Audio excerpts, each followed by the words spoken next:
ಸಾಹೇಬ್ರೆ, ಏನಿದು ಕಿರಿಕಿರಿ? ವಿಶೇಷ ಕಾರ್ಯಕ್ರಮಕ್ಕೆ ಸ್ವಾಗತ. ನಾನು ನಿಮ್ಮ ಎಂಪಿ ಮುದಾಳಿ. ಬಂಧುಗಳೇ, ತಮಗೆಲ್ಲ ಗೊತ್ತಿರುವ ಹಾಗೆ ಕರ್ನಾಟಕ ರಾಜ್ಯದ ಬೀದರ್ ಜಿಲ್ಲೆಯಲ್ಲಿ ಉಸ್ತುವಾರಿ ಸಚಿವರಾಗಿರ್ತಕ್ಕಂಥ ಈಶ್ವರ್ ಖಂಡ್ರೆ ಅವರ ತವರು ಕ್ಷೇತ್ರದಲ್ಲಿ ಕಾಂಗ್ರೆಸ್ ಪಕ್ಷದಲ್ಲಿ ಎಲ್ಲವೂ ಸರಿಯಿಲ್ಲ ಅನ್ನೋದಕ್ಕೆ ತಾಜಾ ಉದಾಹರಣೆ ಇಲ್ಲಿದೆ. ಯಾಕೆ ಈ ವಿಷಯನ ನಿಮ್ಮ ಮುಂದೆ ನಾನು ಪ್ರಸ್ತಾವನೆ ಮಾಡ್ತೇನೆ ಅಂದ್ರೆ, 1 ವರ್ಷದ ಹಿಂದೆ ಲೋಕಸಭಾ ಚುನಾವಣೆ ಬಂದಾಗ ಇದೇ ರಾಜಶೇಖರ್ ಪಾಟೀಲ್ ಅಂಡ್ ಟೀಮ್ ಇವತ್ತೇನೆಲ್ಲ ಒಂದ್ ಕಡೆ ವಿರುದ್ಧ ನಿಂತ್ಕೊಂಡಿದಾರಲ್ಲ, ಅವರೆಲ್ಲ ಸೇರಿಕೊಂಡು ಈಶ್ವರ್ ಖಂಡ್ರೆ ಅವರ ಮಗ ಸಾಗರ್ ಖಂಡ್ರೆಗೆ ಬೆಂಬಲ ನೀಡಿ ಇವತ್ತು ಬಿಜೆಪಿಯ ಮಾಜಿ ಸಂಸದರಾಗಿರ್ತಕ್ಕಂಥ ಭಗವಂತ್ ಖೂಬಾವನ್ನು ಯದ್ವಾ ತದ್ವಾ ಬೈದು ಬಿಜೆಪಿಯನ್ನ ಧಿಕ್ಕರಿಸಿ ಕಾಂಗ್ರೆಸ್ಗೆ ಗೆಲ್ಸ್ಕೊಂಡು ಬಂದಿರತಕ್ಕಂಥ ಉದಾಹರಣೆ ಕೂಡ ನಿಮ್ಮ ಮುಂದೆ ಇದೆ. ಈಶ್ವರ್ ಖಂಡ್ರೆ ಅವರು ಮಾಡ್ತಿರುವಂತಹ ಕಾರ್ಯ ಸಾಧನೆ ಬಗ್ಗೆ ಯಾವತ್ತಿಂದು ಎಲ್ಲರಿಗೂ ಗೊತ್ತಿರುವಂತ ವಿಷಯನೇ. ಆದರೂ ಕೂಡ ಬಾಯಿ ಮುಚ್ಚಿಕೊಂಡು ಕಿವಿ ಮುಚ್ಚಿಕೊಂಡು ಕೂತ್ಕೊಂಡಂತ ಇದೇ ರಾಜಶೇಖರ್ ಪಾಟೀಲ್ ಅಂಡ್ ಟೀಮ್ ಆಗಿರ್ಬೋದು ಅಥವಾ ಮತ್ತೊಂದು ಟೀಮ್ ಆಗಿರ್ಬೋದು, ಎಲ್ಲರೂ ಕೂಡ ಬಾಯಿ ಮುಚ್ಚಿಕೊಂಡು ಕೂತ್ಕೊಂಡಿರುವಂತಹ ಸುದ್ದಿ ನಿಮಗೆಲ್ಲವೂ ಸಹ ಗೊತ್ತಿತ್ತು. ಆದರೆ ಇವತ್ತು ಹೀಗೆ ಕೂತ್ಕೊಂಡ್ರೆ ನಮ್ಗೆ ಉಳಿಗಾಲ ಇಲ್ಲ ಅನ್ನೋದನ್ನು ಗೊತ್ತಾಗಿ ರಾಜಶೇಖರ್ ಪಾಟೀಲ್ ಅಂಡ್ ಟೀಮ್ ಅಲ್ಲಲ್ಲಿ ಒಂದಿಷ್ಟು ಸಭೆಗಳನ್ನು ಮಾಡಿಕೊಂಡು ಬರ್ತಾ ಇದ್ದಾರೆ. ಈ ಸಭೆ ಮಾಡೋದ್ರಿಂದ ಏನಾದರೂ ಪ್ರಯೋಜನ ಆಗುತ್ತಾ ಅಂತಕ್ಕಂಥ ವಿಚಾರಕ್ಕೆ ಬಂದ್ರೆ ನೋ ಚಾನ್ಸ್, ಯಾವುದು ಆಗೋದೇ ಇಲ್ಲ. ಇಲ್ಲಿ ರಹೀಂ ಖಾನ್ ಒಬ್ಬ ಮಂತ್ರಿಯಾಗಿದ್ದಾರೆ, ಈಶ್ವರ್ ಖಂಡ್ರೆ ಅವರು ಜಿಲ್ಲಾ ಉಸ್ತುವಾರಿಯಾಗಿದ್ದಾರೆ. ಮುಗಿದೋಯ್ತು ಕತೆ. ಅಲ್ಲಿ ಲಿಂಗಾಯತ್ ಕೋಟದಲ್ಲಿ ಅವರಾಗಿದ್ರೆ ಇಡೀ ಮುಸ್ಲಿಂ ಸಮಾಜ ಹಿಡ್ಕೊಂಡು ಅದು ಕೆಳಜಾತಿಯಲ್ಲಿ ಬರ್ತಕ್ಕಂಥ ಎಲ್ಲ ಸಮಾಜವನ್ನು ಪ್ರತಿನಿಧಿಸುವಂತ ವ್ಯಕ್ತಿ ರಹೀಂ ಖಾನ್ ಆಗಿದ್ದಾರೆ. ಹೀಗಾಗಿ ನಾವಿಬ್ಬರೇ ಆಟ ಆಡಿದೆ ಸರಿ ಅನ್ನೋ ಮಟ್ಟಕ್ಕೆ ಬಂದು ನಿಂತ್ಕೊಂಡಿದ್ದಾರೆ ಎಂಬ ನಿಟ್ಟಿನಲ್ಲಿ ರಾಜಶೇಖರ್ ಪಾಟೀಲ್ ಅಂಡ್ ಟೀಮ್ ಇವತ್ತು ಖಂಡ್ರೆ ಮತ್ತು ರಹೀಂ ಖಾನ್ ವಿರುದ್ಧ ಈ ಒಂದು ಗುಪ್ತ ಸಭೆಗಳನ್ನ ಮಾಡೋ ಮೂಲಕ ಚರ್ಚೆಗೆ ಗ್ರಾಸವಾಗ್ತಾ ಇದ್ದಾರೆ. ನಾವೆಲ್ಲ ಅರ್ಥ ಮಾಡ್ಕೊಳ್ಬೇಕಾಗಿದೆಷ್ಟೇ, ಅಧಿಕಾರದಲ್ಲಿ ಯಾರು ಬಂದ್ರು ಸಹ ಅಷ್ಟೇ ಇದೇ ಕೆಲಸ ಮಾಡ್ತಾರೆ, ಹೀಗೆ ಮಾಡ್ಕೊಂಡು ಹೋಗ್ತಾರೆ ಎಂಬುದನ್ನ ಎಲ್ಲರಿಗೂ ಕೂಡ ಮನವರಿಕೆ ಆಗಿದೆ. ಇವತ್ತೆಲ್ಲ ರಾಜಶೇಖರ್ ಪಾಟೀಲ್ ಅವ್ರ ಜೊತೆಲಿ ಇರ್ತಕ್ಕಂಥವ್ರು ಯಾರಂದ್ರೆ ಎಲ್ಲ ಮಾಜಿಗಳು, ಯಾವುದೇ ವೇದಿಕೆಗೆ ಹೋಗ್ಲಾರ್ದವರು, ಎಲ್ಲೋ ಒಂದ್ ಕಡೆ ಅಸಮಾಧಾನ ಪಡ್ಕೊಂಡವರು. ಈ ಅಸಮಾಧಾನ ಪ್ರತಿಯೊಬ್ಬರ ಮನೇಲಿ ಇದ್ದೇ ಇರುತ್ತೆ. ಆದ್ರೆ ಈ ರೀತಿಯಾಗಿ ಬೀದಿರಂಪ ಹಾದಿರಂಪ ಮಾಡ್ಕೊಳ್ಳೋದು ಸರಿಯಲ್ಲ ಅನ್ನೋದು ನಾರಂಜ ಎಕ್ಸ್ಪ್ರೆಸ್ ಸುದ್ದಿವಾಹಿನಿಯ ಕಳಕಳಿಯಾಗಿದೆ. ರಾಜಶೇಖರ್ ಪಾಟೀಲ್ ಅವರೇ, ನೀವು ಕೂಡ ಈ ಒಂದು ರಾಜ್ಯದ ಮಂತ್ರಿಯಾಗಿ ಕೆಲಸ ಮಾಡತಕ್ಕಂಥವ್ರು, ಈ ರಾಜ್ಯದಲ್ಲಿ ತಮಗಾಗಿರ್ತಕ್ಕಂಥ ನೋವುಗಳ ಬಗ್ಗೆ ಸಾರ್ವಜನಿಕರು ಎಲ್ಲರಿಗೂ ಗೊತ್ತಿದೆ. ಆದರೆ ಇವತ್ತು ನಿಮ್ಗೆ ಬಹಳಷ್ಟು ಇರುಸು ಮುರುಸುವಾಗ್ತಾ ಇದೆ. ಹಾಗಾಗಿ ಈ ರೀತಿಯಾಗಿ ಗುಂಪು ಗುಂಪಾಗಿ ನಿಂತ್ಕೊಂಡು ಈಶ್ವರ್ ಖಂಡ್ರೆ ರಹೀಂ ಖಾನ್ ವಿರುದ್ಧ ನೀವು ಪ್ರತಿಧ್ವನಿ ಮಾಡ್ತಿರೋದು ಯಾರಿಗೂ ಕೂಡ ಕಾಣಿಸೋದಿಲ್ಲ, ಕೇಳೋದಿಲ್ಲ ಅಂತ ಮಟ್ಟಕ್ಕೆ ಬಂದು ನಿಂತಿದೆ. ಹೋಗ್ಲಿ, ಹೋದ್ರೆ ಎಲ್ಲಿ ಹೋಗ್ತೀರಾ ಅಂತಂದ್ರೆ ಲಾಸ್ಟ್ ನೀವು ಎಲ್ಲಿ ಹೋಗ್ತೀರಾ? ಮಲ್ಲಿಕಾರ್ಜುನ ಖರ್ಗೆ ಹತ್ರ ಹೋಗ್ತೀರಾ. ಖರ್ಗೆ ಅವರು ಈಶ್ವರ್ ಖಂಡ್ರೆ ಹೇಳಿಕ್ ಆಗಲ್ಲ, ಸಿದ್ದರಾಮಯ್ಯ ಈಶ್ವರ್ ಖಂಡ್ರೆ ಹೇಳಿಕ್ ಆಗಲ್ಲ, ಡಿ.ಕೆ. ಶಿವಕುಮಾರ್ ಈಶ್ವರ್ ಖಂಡ್ರೆ ಹೇಳಿಕ್ ಆಗಲ್ಲ. ಯಾಕಂದ್ರೆ ಇದು ಒಂದು ಕೊಂಡಿ ಇದೆ.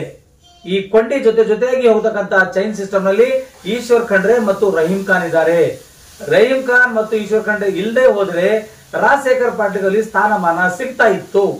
ಹಾಗಾಗಿ ಎಲ್ಲ ಒಂದ್ ಕಡೆಯಿಂದ ಸಾರ್ವಜನಿಕರು ರಾಜಶೇಖರ್ ಪಾಟೀಲ್ ಅವರು ಈ ವಿಧಾನಸಭಾ ಚುನಾವಣೆಯಲ್ಲಿ ಸೋಲುಂಡು ಪರಾಭವಗೊಂಡ ನಂತರದಲ್ಲಿ ಒಂದಿಷ್ಟು ನೋವು ತಾಳಾಡ್ಕೊಳ್ಳೋದಕ್ಕೆ ಈ ರೀತಿಯಾಗಿ ಮಾಡ್ತಾ ಇದ್ದಾರೆ ಅಂತಕ್ಕಂಥ ಮಾತು ಕೆಲ ಗುಂಪಿನವರು ಹೇಳ್ತಾ ಇದ್ದಾರೆ. ರಾಜಶೇಖರ್ ಪಾಟೀಲ್ ಅವರೇ, ನೀವು ಮಾಡೋದು ಸರಿನೇ ಆಗಿದೆ ಅಂತ ಒಂದ್ ಕಡೆ ಇಟ್ಕೊಂಡ್ರೆ ಯಾಕೆ ನೀವು 1 ವರ್ಷ ಸುಮ್ಮನೆ ಕೂತ್ಕೊಂಡ್ರಿ? ನೀವೇ MP ಎಲೆಕ್ಷನ್ ನಿಂತ್ಕೊಂಡು ನೀವೇ MP ಆಗೋದಿತ್ತಲ್ಲ ಅಂತಕ್ಕಂಥ ವಿಚಾರವನ್ನು ಕೂಡ ಸಾರ್ವಜನಿಕರು ನಿಮ್ಮ ಮುಂದೆ ನಿಮ್ಮ ಕಾಂಗ್ರೆಸ್ ಕಾರ್ಯಕರ್ತರೆ ಇಡ್ತಾ ಇದ್ದಾರೆ. ಯಾಕೆ ಇವತ್ತು ನೀವು MP ಸ್ಥಾನಕ್ಕೆ ನಿಲ್ಲಕ್ಕೆ ನೀವು ಎಲ್ಲ ಅರ್ಹತೆ ಇದ್ರು ಕೂಡ ಯಾಕೆ ಹಿಂದೆ ಜರುಗಿದಿರಿ, ಯಾವ ಕಾರಣಕ್ಕಾಗಿ ಜರುಗಿದಿರಿ ಎಂಬುದನ್ನು ಕೂಡ ಸ್ಪಷ್ಟಪಡಿಸಬೇಕು ಎಂಬ ಮಾತನ್ನ ನಿಮ್ಮ ಕಾರ್ಯಕರ್ತರು, ನಿಮ್ಮ ಕಾಂಗ್ರೆಸ್ ಕಾರ್ಯಕರ್ತನ ಈ 2ನೇ ಗುಂಪಾಗಿರ್ತಕ್ಕಂಥ ಈಶ್ವರ್ ಖಂಡ್ರೆ ಟೀಮ್, ರಹೀಂ ಖಾನ್ ಟೀಮ್ನವರು ನಿಮ್ಮನ್ನು ಕೇಳ್ತಾ ಇದ್ದಾರೆ.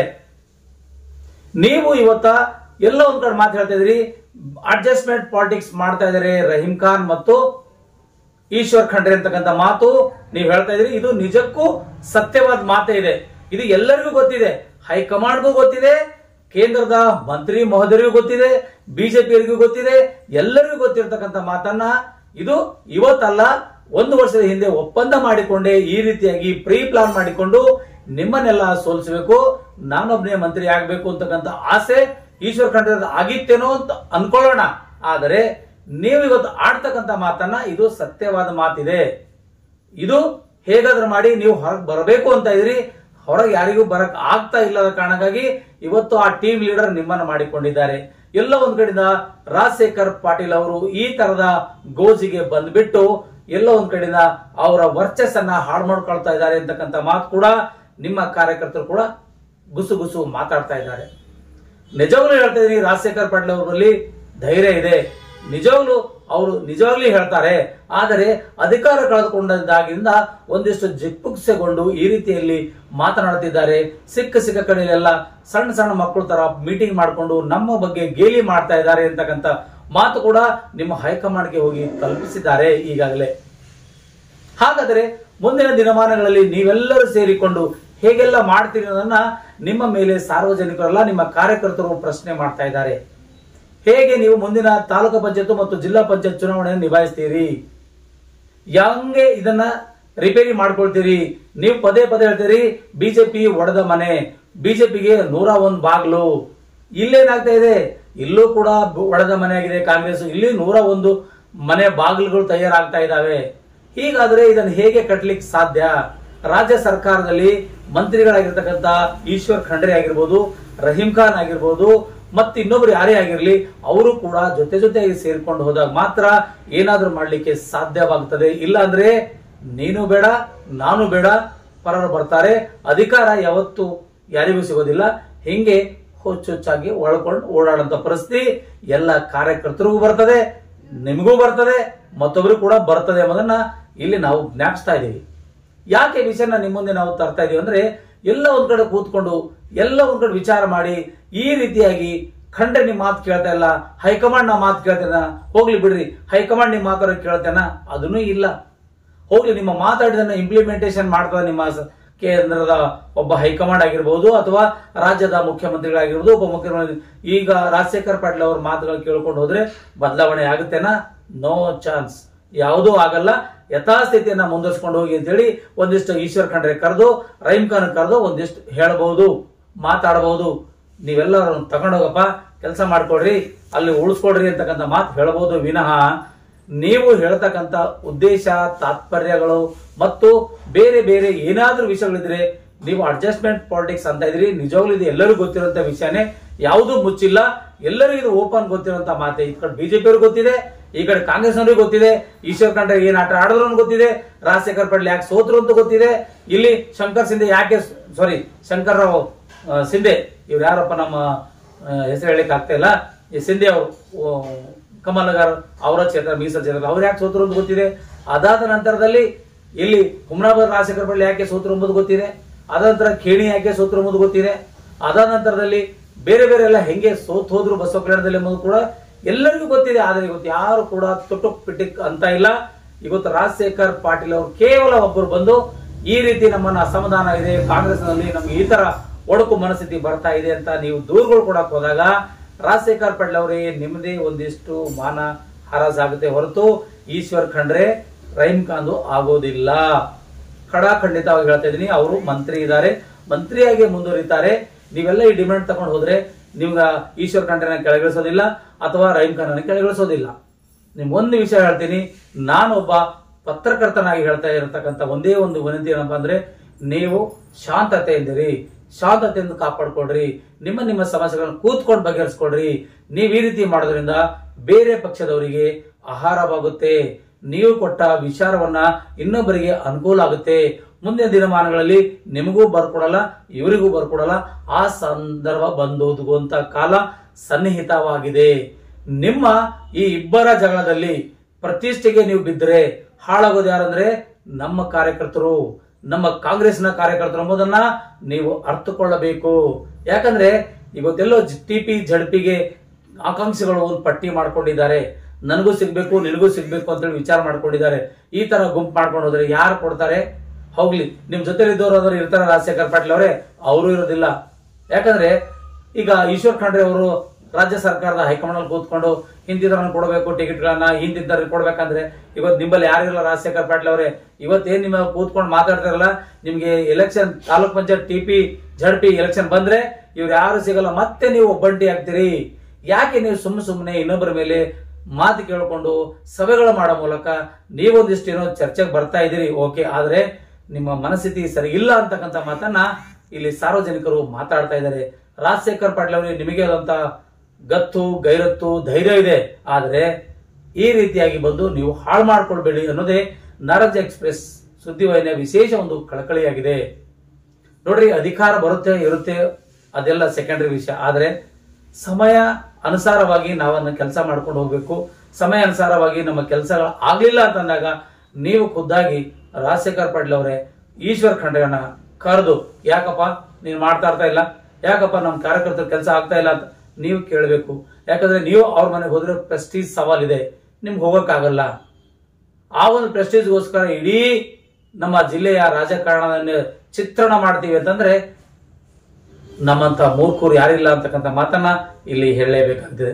ದಯವಿಟ್ಟು ಇವತ್ತು ಅರಳಿ ಆಗಿರ್ಬೋದು ಅಥವಾ ಮುಸ್ಲಿಂ ಬಾಂಧವರಾಗಿರ್ಬೋದು, ಬೇರೆ ಬೇರೆ ಕಾಸ್ಟ್ನವರಾಗಿರೋ ಯಾರೇ ಇದ್ರೂ ಕೂಡ ಇವತ್ತ ಈಶ್ವರ್ ಖಂಡ್ರೆ ಅವರಿಗೆ ಆ ಸ್ಥಾನ ತೆಗೆದು ಮತ್ತೊಂದು ಸ್ಥಾನಕ್ಕಂತೂ ಕೊಡೋದಿಲ್ಲ. ರಹೀಮ್ ಖಾನ್ ತೆಗೆದು ಮತ್ತೊಂದು ಬೇರೆ ಸ್ಥಾನ ಅಂತೂ ಕೊಡ್ಲಿಕ್ಕೆ ಆಗೋದಿಲ್ಲ. ಈಗ ಹೇಗಾದ್ರೂ ಮಾಡಿ ನೀವೆಲ್ಲ ನೋವು ಅನುಭವಿಸ್ಕೊಂಡಿದ್ದೀರಿ. ಈ 5 ವರ್ಷ ಅನುಭವಿಸ್ಕೊಳ್ಳಲೇಬೇಕು ನೀವು. ಯಾಕಂದ್ರೆ ಇಷ್ಟು ಬೇಗ ಯಾವುದೇ ಚುನಾವಣೆಗಳಿಲ್ಲ. ಈಗಾಗಲೇ MLC ಚುನಾವಣೆಯಲ್ಲಿ ಏನೋ ರಾಜಶೇಖರ್ ಪಾಟೀಲ್ ಅವ್ರ ಹೆಸರು ಕೇಳಬಹುದಿತ್ತೇನೋ, ಆದ್ರೆ ಮಲ್ಲಿಕಾರ್ಜುನ ಖರ್ಗೆ ಅವರು ಅಲ್ಲಿ DG ಸಾಗರ್ ಅವರಿಗೆ ಮಾಡಿದ್ದಾರೆ, ಮುಗ್ದೋಯ್ತು ಕತೆ. ಒಂದ್ ಚಾನ್ಸ್ ಇತ್ತು, ಆ ಚಾನ್ಸ್ ಅವ್ರಿಗೆ ಹೇಳಕ್ಕೂ ಆಗ್ಲಿಲ್ಲ. ಅಥವಾ ನನಗೆ ಕೊಡ್ರಿ ಅಂತಕ್ಕಂಥ ವಿಚಾರ ಕೂಡ ರಾಜಶೇಖರ್ ಪಾಟೀಲ್ ಅವ್ರು ಹೇಳಕ್ ಬರೋದಿಲ್ಲ. ಬಹುಶಃ ಅವರು ಕೂಡ ಅಧಿಕಾರದಾಗಿದ್ದರೆ ಏನೆಲ್ಲ ಮಾಡಬಹುದಿತ್ತು, ಈ ಶಮನನ್ನ ಅವರೇ ಬಗೆಹರಿಸ್ತಾ ಇದ್ರು. ಒಂದ್ ವೇಳೆ ಇದೇ ಸ್ಥಾನದಲ್ಲಿ ಈಗ ನಮ್ಮ ರಹೀಮ್ ಖಾನ್ ಗೆಲ್ಲಿಲ್ಲ ಅಂತಂದ್ರೆ ರಾಜಶೇಖರ್ ಪಾಟೀಲ್ ಗೆದ್ದು ಅವರು ಮಂತ್ರಿ ಆಗಿದ್ರೆ ಅಲ್ಲಿ ಕೂಡ ಸುಮಾರು ಜನ ಹೀಗೆ ಅಸಮಾಧಾನ ವ್ಯಕ್ತಪಡ್ತಾ ಇದ್ರು. ಅವತ್ತು ಈಶ್ವರ್ ಖಂಡ್ರೆ ಮತ್ತು ರಾಜಶೇಖರ್ ಪಾಟೀಲ್ ಅವರು ಸೇರ್ಕೊಂಡು ಎಲ್ಲ ಶಮನ ಮಾಡ್ತಿದ್ರು. ಇವತ್ತು ಕೂಡ ರಹೀಮ್ ಖಾನ್ ಜೊತೆಯಲ್ಲಿ ಈಶ್ವರ್ ಖಂಡ್ರೆ ಇಟ್ಕೊಂಡು ಎಲ್ಲ ಶಮನ ಮಾಡ್ತಾರೆ. ಒಂದಿಷ್ಟು ನೀವೇ ಈ ತರ ಸಭೆಗಳು ಮಾಡಿದ ನಂತರ ನೀವೇನೋ ಒಂದಿಷ್ಟು ಪೋಸ್ ತಗೊಂಡು ಒಂದಿಷ್ಟು ಏನೋ ಕಾರ್ಯಕ್ರಮ ಮಾಡಿ ನೀವೇನೋ ಒಂದಿಷ್ಟು ಹೈಕಮಾಂಡ್ಗೆ ಆ ಕಮಾಂಡ್ಗೆ ಈ ಕಮಾಂಡ್ಗೆ ಅಂತ ಹೇಳಿ ಹೋಗಿ ಮನೆ ಕೊಟ್ಟರು ಕೂಡ ಯಾವುದು ಪ್ರಯೋಜನ ಆಗೋದಿಲ್ಲ ಅಂತ ಹೇಳಿ ನಿಮ್ಗೂ ಕೂಡ ಗೊತ್ತಿದೆ. ಯಾಕೆ ಈ ತರ ಸುಮ್ನೆ ಒಡೆದ ಮನಸ್ಸುಗಳನ್ನ ಹಾಳು ಮಾಡ್ಕೊಳ್ತೀರಿ? ಈ ರೀತಿಯಾಗಿ ಮಾಡೋದಕ್ಕಿಂತ ಸಮಾಜದಲ್ಲಿ ಏನಾದ್ರು ಒಂದಿಷ್ಟು ಬದಲಾವಣೆ ತನ್ನಿ. ನಿಮ್ಮ ಮಧ್ಯೆ ಈ ತರ ಗೊಂದಲ ಮಾಡ್ಕೊಳ್ಳೋದ್ರಿಂದ ಅನ್ಯ ಪಕ್ಷಗಳಿಗೆ ದಾರಿ ಮಾಡಿಕೊಟ್ಟಂಗ ಆಗುತ್ತದೆ ಅಂತಕ್ಕಂಥ ಮಾತನ್ನ ಇಲ್ಲಿ ನಾವು ಹೇಳಲೇಬೇಕಾಗಿದೆ. ರಾಜಶೇಖರ್ ಪಾಟೀಲ್ ಆಗಿರ್ಬೋದು ಅಥವಾ ಅರಳಿ ಆಗಿರ್ಬೋದು ಅಥವಾ ಈ ಒಂದು ಯಾವುದೇ ಒಂದು ಟೀಮ್ ಏನಿದೆಯಲ್ಲ ಈ ಗುಪ್ತ ಸಭೆಗಳು ಮಾಡೋದು, ಇದರಿಂದ ಏನು ಪ್ರಯೋಜನ ಆಗೋದಿಲ್ಲ. ಅರ್ಥ ಮಾಡ್ಕೊಳ್ರಿ.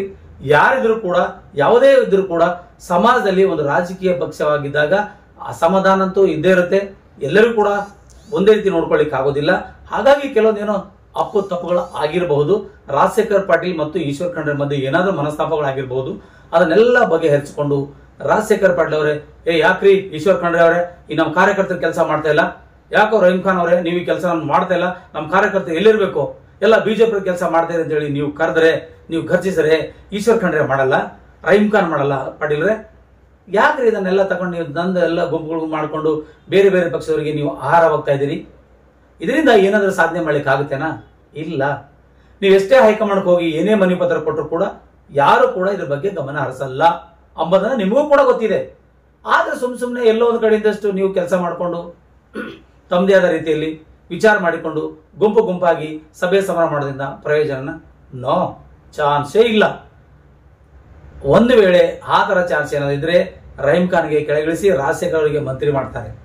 ಆಗುತ್ತೇನಾ? ಆಗೋದೇ ಇಲ್ಲ. ಅಲ್ಲ, ಈಶ್ವರ್ ಖಂಡ್ರೆ ತೆಗೆದು ರಾಜಶೇಖರ್ ಪಾಟೀಲ್ ಮಂತ್ರಿ ಮಾಡಬಹುದು. ಆಗುತ್ತೇನಾ? ಆಗೋದಿಲ್ಲ. ಹೀಗೆಲ್ಲ ನಿಮ್ಗೆಲ್ಲ ಗೊತ್ತಿದ್ರು ಕೂಡ ಈ ತರ ರೂಢಿಗಳು ಗುಪ್ತ ಸಭೆಗಳು ಮಾಡೋ ಮೂಲಕ ಅಸಮಾಧಾನ ಹೊರ ಹಾಕ್ತಾ ಇದ್ರಲ್ಲ. ಒಂದ್ ಕಡೆ ವಿಚಾರ ಮಾಡೋಣ, ಪ್ರತಿಯೊಬ್ಬರ ಮನೇಲಿ ಕೂಡ ಒಂದಿವ್ಸ ಅಸಮಾಧಾನ ಇರುತ್ತೆ. ಇವತ್ತು ಒಂದು ಮನೇಲಿ 4 ಜನ ಅಣ್ಣ ತಮ್ಮಂದಿರು ಕೂಡ 4 ಭಾಗಗಳು ಮಾಡುತ್ತಿರುವಾಗ ಅಥವಾ ಮನೆಗಳನ್ನ ಭಾಗ ಮಾಡಿ ತಂದೆ ಹಂಚುತ್ತಿರುವಾಗ ಒಂದಿಷ್ಟು ಅಸಮಾಧಾನ ಇದ್ದೇ ಇರುತ್ತೆ. ಅದು ಅಲ್ಲ, ರಕ್ತಗತವಾಗಿ ಬಂದಂತ ಅಣ್ಣ ತಮ್ಮರು ಕೂಡ ಒಂದಿಷ್ಟು ಅಸಮಾಧಾನ ಇರುತ್ತೆ. ಇದು ರಾಜಕೀಯ ಪಕ್ಷ, ಯಾರು ಎಲ್ಲಿಂದೋ ಬಂದಿರಿ, ಯಾರು ಎಲ್ಲಿಂದೋ ಹೋಗಿದಿರಿ, ಯಾರು ಹೆಂಗೋ ಬಂದಿದಿರಿ. ಆದ್ರೆ ಇಲ್ಲಿ ಸ್ಥಾನಮಾನಕ್ಕೆ ಗೌರವ ಕೊಟ್ಟು ನಿಮ್ಮ ಸ್ಥಿತಿಗತಿಗಳನ್ನ ಅರ್ಥ ಮಾಡಿಕೊಂಡು ಅವರು ಕೂಡ ಮಾಡಬೇಕು. ಇವತ್ತು ಈಶ್ವರ್ ಖಂಡ್ರೆ ಬಗ್ಗೆ ನಾವು ಫೇವರ್ ಹೇಳ್ತಾ ಇಲ್ಲ, ರಾಜಶೇಖರ್ ವಿರುದ್ಧ ನಾವು ಹೇಳ್ತಾ ಇಲ್ಲ. ಆದ್ರೆ ಈಶ್ವರ್ ಖಂಡ್ರೆ ಕೂಡ ಇಷ್ಟೆಲ್ಲ ಆಗ್ತದ ಮೇಲೆ ಯಾಕ್ರಿ ರಾಜಶೇಖರ್ ಪಾಟೀಲ್ ಅವರೇ ಬನ್ನಿ ನಾವು ಕೂತ್ಕೊಂಡು ಮಾತಾಡೋಣ ಅಂತೇಳಿ ಈಶ್ವರ್ ಖಂಡ್ರೆ ಅನ್ಬಾರ್ದು. ರಹೀಮ್ ಖಾನ್ ಆವ್ ಸಾಬ್ ಕ್ಯಾ ಕರಿಗೆ, ದೋನೋ ಮಿಟ್ಕೆ ಬಾತ್ ಕರಿಗೆ ಇವನು ಅನ್ನಲ್ಲ.